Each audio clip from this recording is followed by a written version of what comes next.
Hi, this is Gryoger again in the Let's Play Solo series.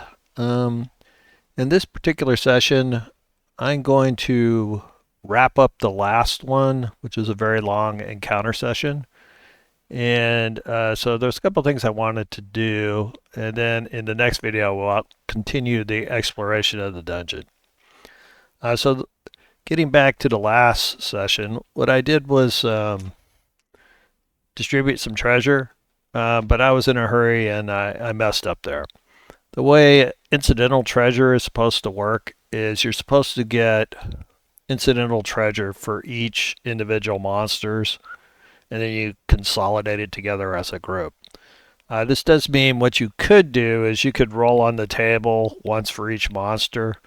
What I usually do is I roll once and then multiply it times the number of monsters. So I got 17 silver, and there were 4 monsters, so it should have been 17 times 4, and I just gave them 17.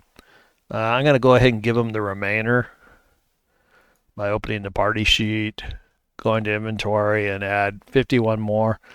Just a quick thing. Most of you probably do know this, but if you drag and drop a number, when you're dragging around, you see these pluses.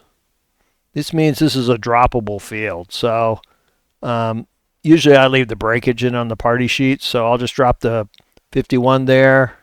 It'll go to 55, and then we'll redistribute it. So these guys pick up another 11 each. Oh, and it went even. Okay, that concludes that part. The next part, which is the part that all players love, is we need to give them some experience. So I'll go ahead and click this to make sure it's right. We got a couple crawling claws. It's 120. You open the party sheet. You go to XP. You drag and drop results. And there's a little, I usually give it out on the fly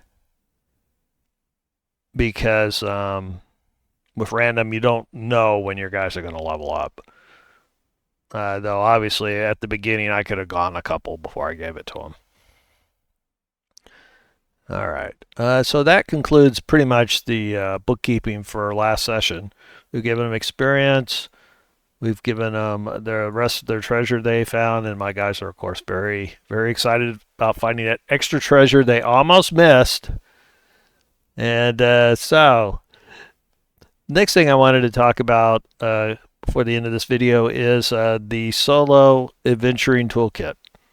I used this as a stopgap because I wanted to start my Let's Play Solo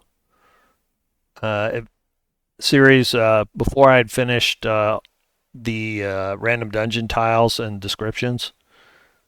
So that's kind of what I think it's really good for. If you want to play tomorrow, you can use this. Plus, now I would recommend that you go find a good random monster table instead of using the one that's in here. Fortunately, random monster tables are the easiest to get for any game system. A lot of the systems themselves come with them, and even if they don't, somebody's probably done a pretty good one. So this plus a bring your own random monster encounter table is enough to get starting playing like now. But where I want to go is I want to continue to explore using my random tiles plus the descriptions. Now I've added more stuff to descriptions, as we'll find out in the next video. So I'll see you there.